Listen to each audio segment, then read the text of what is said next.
Hello friend, welcome to my channel. तो आज हम ना सुबह सुबह जा रहे हैं एक स्पेशल जगह पे और वह है माता के मंदिर पे, क्योंकि आज त्रिशु का मुंडन है। तो त्रिशु ना सुबह से ही बहुत सहमा हुआ है कि ये लोग मुझे कहाँ लेके जा रहे हैं सुबह सुबह। तो हम पहुँच चुके हैं माता के मंदिर और अब हम करेंगे त्रिशु का मुंडन। तो उससे पहले माता जी की थोड़ी पूजा कर लेते हैं। तो हम अपना आसन ले लिया है और दर्शन कर रहे हैं माता जी के। सबसे पहले तो हम दिया जलाएंगे। तो हम घर से दिया का सारा सामान लेके आए हैं और तैयारी कर रहे हैं। त्रिशु पूरा मंदिर देख रहा है कि भाई क्या है ये जगमगाहट।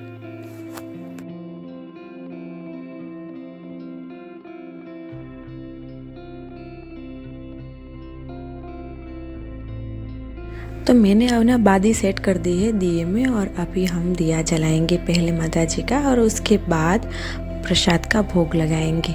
तो मैं आपको ना पूरा मंदिर दिखा देती हूँ। ये अभी छोटा सा मंदिर है, लेकिन कुछ साल के बाद यहाँ पे बड़ा मंदिर बनने वाला है।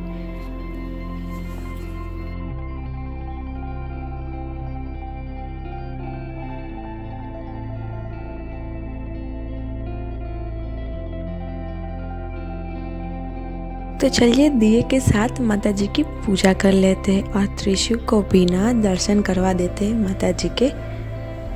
तो हमने दिया जला लिया है और त्रिशु देख रहा है कि माता जी का हार में जो चमक है ना, वो त्रिशु कब से ही नोटिस कर रहा है।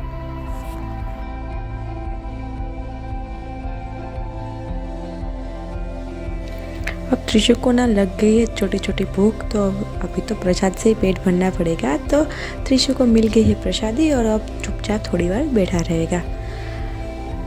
वैसे इसकी एक प्रॉब्लम है कि वो एक जगह पे ज़्यादा देर बैठ नहीं सकता। उसे कुछ ना कुछ चाहिए, खेलने के लिए या फिर खाने के लिए। तो हमने दिया जला लिया और अब हम माँ की पूजा करने वाले हैं। इसके बाद हम चढ़ावा चढ़ाएंगे। तो ये मेरे पास है जमनी, इसे हम लोग जमनी बोलते हैं। आप लोग इसे क्या कहते हैं उसका कमेंट ज़रूर करिए। ये वाइट कलर का और रेड कलर का कपड़ा रहता है जो बहुत ही पवित्र माना जाता है। तो फिर मैंने ना जमनी चढ़ा दी है माता जी को और अब हम दक्षिणा भी चढ़ाने वाले हैं। तो हमने दान भी कर दिया। चलिए अभी टाइम है प्रसादी का। तो हम 2 श्रीफल लेके आए हैं और माता जी को अर्पण करेंगे। तो सबसे पहले मैं ना अगरबत्तियाँ भी जला लेती हूँ।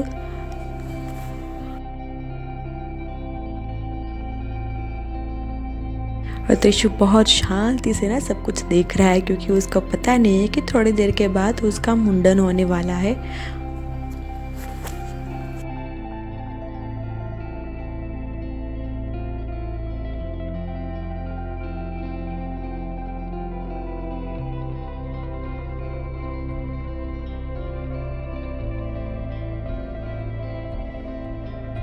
तो मैंने दोनों श्रीफल माता जी को अर्पण कर दिया है। एक श्रीफल रहेगा प्रसादी का और एक हम माता जी को अर्पण करके आएंगे।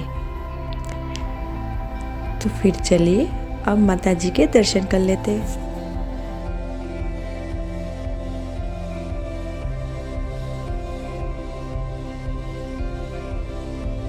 तो फिर मैंने त्रिशु को ना तिलक कर दिया है। त्रिशु तिलक बिल्कुल भी नहीं करने देता है, तो ज़बरदस्ती से आज मैंने उसका तिलक भी कर दिया।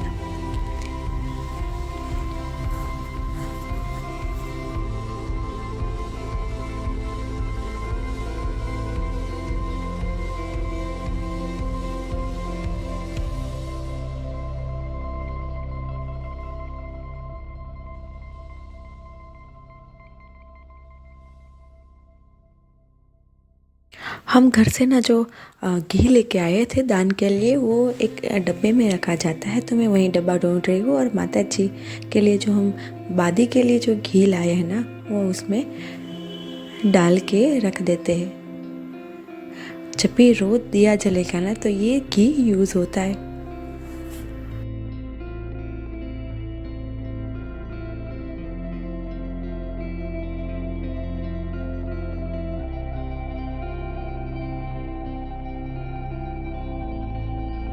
चलिए अब टाइम आ चुका है त्रिशु के मुंडन का। तो जनरली कहा जाता है कि मुंडन के जो पहले बाल है ना वो फिया निकालती है, यानी कि बुआ निकालती है। तो त्रिशु की बुआ आ चुकी है त्रिशु के मुंडन के लिए। तो उससे पहले त्रिशु को ना मुंडन करवाने से पहले माता जी को हम नारियल अर्पण कर देते हैं और उनके आशीर्वाद के बाद ही ना मुंडन शुरू करेंगे।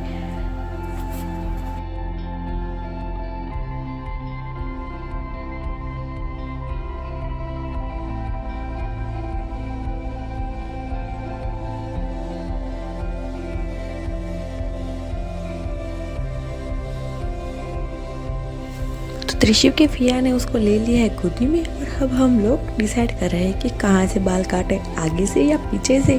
तो चलिए हमको तो एक लट मिल चुकी है, अब हम सब पकड़ के ना काटने वाले। त्रिशु देख रहा है कि ये लोग क्या कर रहे हैं मेरे बालों के साथ, क्योंकि थोड़ी देर में तो पूरे के पूरे बाल निकलने वाले हैं। और इतने से ही कटिंग से ना वो रोना शुरू कर दिया।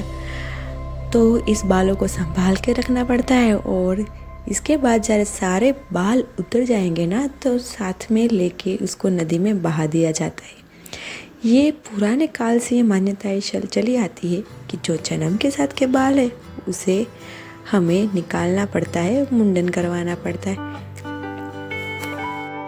वैसे आप जानते हैं कि बच्चों को मुंडन क्यों करवाया जाता है? अगर जानते हैं ना तो कमेंट ज़रूर करें।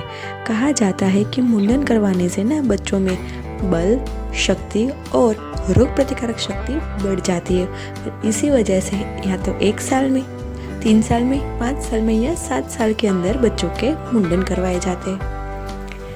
तो चलिए अब माता जी के दर्शन करके हम लोग लौटने वाले घर की ओर, क्योंकि वहाँ पे बार करेंगे त्रिशु का मुंडन।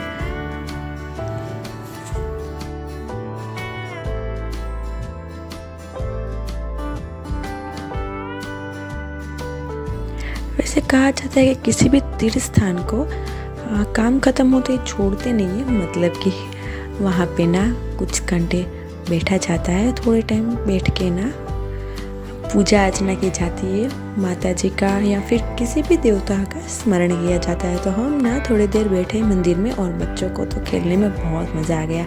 चलिए अब हम वापस लौट रहे हैं घर की ओर।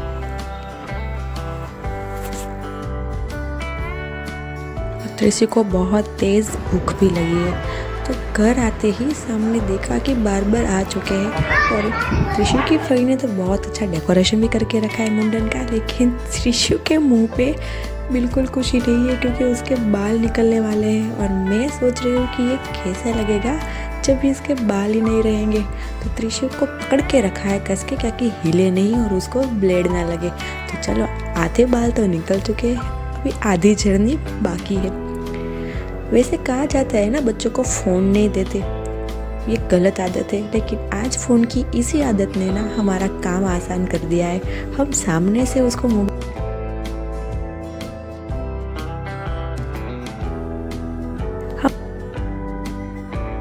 मोबाइल दे रहे हैं। तो मोबाइल की वजह से ना मुझे लगता है कि बिना रोए तो ये मुंडन हो ही जाएगा।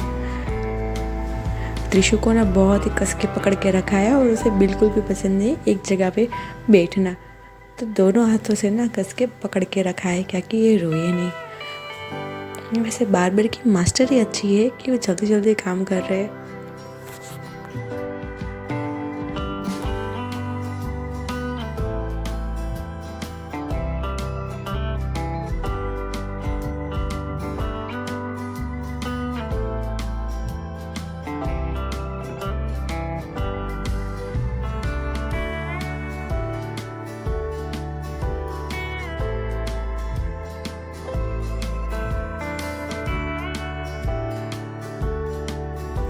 तो चलिए भाई त्रिशु का मुंडन तो कंप्लीट हो चुका है।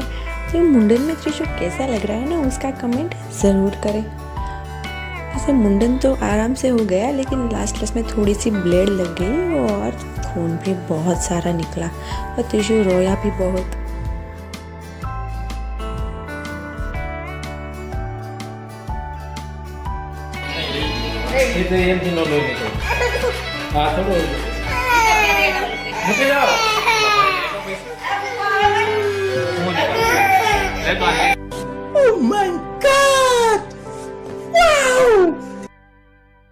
त्रिशु के माथे पे ना फिया ने कर दिया है प्यारा सा स्वस्तिक, यानी साथिया और त्रिशु को चुप कराने की कोशिश की जा रही है, लेकिन पता नहीं वो कब चुप होगा। अब उसको नहलाएंगे और सुला देंगे। तो ऐसे त्रिशु की मुंडन सेरेमनी बहुत ही बढ़िया तरीके से पूरी हो गई।